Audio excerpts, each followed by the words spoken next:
প্রিয় দর্শক, আজ আমরা উন্মোচন করতে চলেছি কর্পোরেট প্রতারণার এক অন্ধকার জগৎ। বড় বড় কোম্পানিগুলো কিভাবে আমাদের অজান্তে গোপনে আমাদের পকেট ফাঁকা করে চলেছে তা কি আপনারা জানেন? ফোনের ব্যাটারি কম থাকলেই ট্যাক্সির ভাড়া বেড়ে যাওয়া, পুরনো স্মার্টফোন স্লো হয়ে যাওয়া কিংবা একই দামে কম পণ্য পাওয়া, এই সবের পেছনে লুকিয়ে আছে গভীর ষড়যন্ত্র। আমরা দেখব কিভাবে ক্যাব বুকিং অ্যাপ থেকে শুরু করে স্মার্টফোন নির্মাতা এমনকি নিত্য প্রয়োজনীয় পণ্য বিক্রেতারাও বিভিন্ন কৌশলে আমাদের ঠকাচ্ছে। আইফোনের বাড়তি দাম, এআই এর নামে প্রতারণা আর লুকানো চার্জের ফাঁদ, এই বিষয়গুলো নিয়ে কিছু তথ্য এবং ঘটনা আমরা আপনাদের সামনে তুলে ধরতে চলেছি, যাতে আপনারা বুঝতে পারেন এই বিষয়গুলি কিভাবে প্রতিনিয়ত আপনাদের জীবনে প্রভাব ফেলছে এবং আপনারা কিভাবে এই ফাঁদ এড়াতে পারেন। শুরু করছি আজকের প্রতিবেদন। বড় কোম্পানিগুলো কি গোপনে আপনার অর্থ হাতিয়ে নিচ্ছে? জানুন চাঞ্চল্যকর তথ্য। বিশ্বের বড় কোম্পানিগুলো গ্রাহকদের কাছ থেকে মোটা অঙ্কের মুনাফা লাভের জন্য গোপনে নানা কৌশল অবলম্বন করে। সাধারণ মানুষ বুঝতেও পারে না কিভাবে তারা প্রতারণার ফাঁদে পড়ে অতিরিক্ত খরচ করে ফেলছেন। সম্প্রতি ফাঁস হওয়া কিছু চমকপ্রদ তথ্য দেখা যাক। শুনেছেন কি ফোনের ব্যাটারি কম থাকলে ট্যাক্সির ভাড়া বেড়ে যায়? এটা শুনে নিশ্চয়ই আপনি অবাক হয়েছেন। হ্যাঁ, গবেষণায় দেখা গেছে কিছু রাইড শেয়ারিং অ্যাপ আপনার ব্যাটারির চার্জ পর্যবেক্ষণ করে এবং বোঝে যে চার্জ ফুরিয়ে যাওয়ার ভয়ে আপনি বেশি দামের রাইড নিতে রাজি হবেন। এই সুযোগেই তারা ভাড়া বাড়িয়ে দেয়। যদিও বড় কোম্পানিগুলো এই অভিযোগ অস্বীকার করে, তবু প্রমাণ বলছে গ্রাহকদের অসহায়তাকে কাজে লাগিয়ে তারা বিপুল মুনাফা করছে। এরপরের চাঞ্চল্যকর ঘটনাটি হল অ্যাপলের গোপন কৌশল, পুরনো আইফোনকে ইচ্ছাকৃতভাবে ধীরগতি করে দেওয়া। ব্যবহারকারীরা দীর্ঘদিন ধরে অভিযোগ করে আসছেন পুরনো আইফোন ধীরে ধীরে স্লো হয়ে যায়। পরে অ্যাপল স্বীকার করে ব্যাটারি দীর্ঘস্থায়ী করার জন্য তারা পুরনো ফোনের পারফরম্যান্স কমিয়ে দেয়।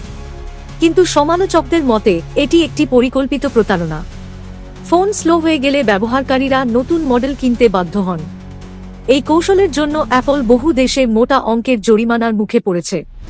আমরা অনেকেই কম দামে প্রিন্টার কেনার লোভে কালি কেনার গোপন ফাঁদে পা দিয়েছি। আপনার কি মনে হয়েছে প্রিন্টার কেনার পর কালির দাম বেশি পড়ছে? এটা কোনো কাকতালীয় ঘটনা নয়।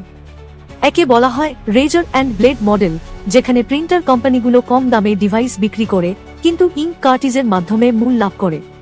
কিছু কোম্পানি সফটওয়্যার আপডেটের মাধ্যমে থার্ড পার্টি ইঙ্ক ব্যবহার বন্ধ করে দেয়, যাতে ব্যবহারকারীরা শুধু তাদের দামি ইঙ্ক ব্যবহার করতে বাধ্য হন। আরেকটি মজার ব্যাপার হল শ্রিঙ্কফ্লেশন। একই দামে কম পণ্য। নিশ্চয়ই ভাবছেন এটা কিভাবে সম্ভব? হ্যাঁ, সবকিছুই সম্ভব। তাই তো গ্রিক পর্যটক মেগাস্থিনিস বলেছিলেন, সেলুকাস বড় বিচিত্র এদেশ। সুতরাং এর ব্যতিক্রম হওয়ার কথা নয়। নিত্য প্রয়োজনীয় কিছু জিনিসের হঠাৎ করে ভোল পাল্টে যাওয়া দেখা যাক। কোম্পানিগুলো কি আসলেই গ্রাহকদের কথা ভেবে নতুন কিছু করে, নাকি চমকের আড়ালে শুধুই ধাপ্পাবাজি চালায় যা আমাদের নজরেও পড়ে না? আপনার চকলেট বা চিপসের প্যাকেট কি আগের চেয়ে ছোট মনে হয়েছে? এটা শুধু আপনার কল্পনা নয়।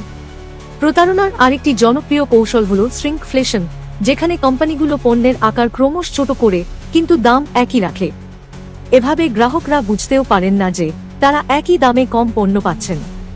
এখানেই শেষ নয়, আরও অনেক কিছু আছে যা আমরা বুঝতে পারলেও কিছু করতে পারি না। তার মধ্যে একটি হল ড্রিপ প্রাইসিং, লুকানো চার্জের মাধ্যমে ঠকানো। অনলাইন শপিং, হোটেল বুকিং, এমনকি বিমানেও প্রথমে কম দাম দেখানো হয়, কিন্তু শেষে বিভিন্ন সার্ভিস চার্জ, ট্যাক্স ও অতিরিক্ত ফি যোগ করা হয়।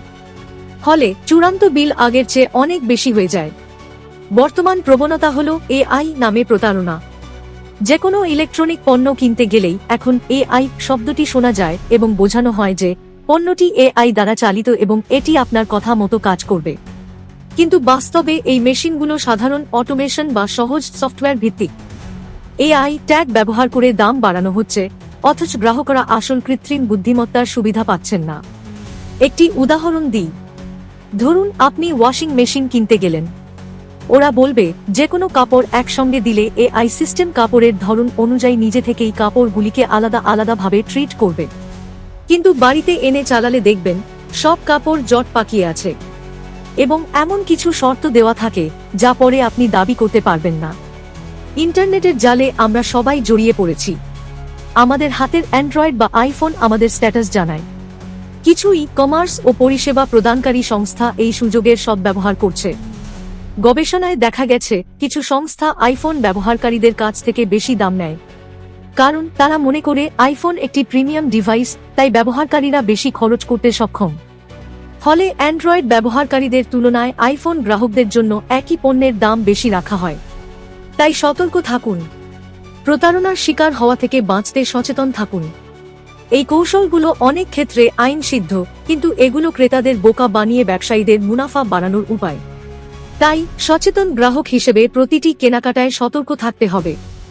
দাম তুলনা করুন, লুকানো চার্জ খুঁজে বের করুন এবং বড় কোম্পানিগুলোর গোপন কৌশল সম্পর্কে সচেতন থাকুন।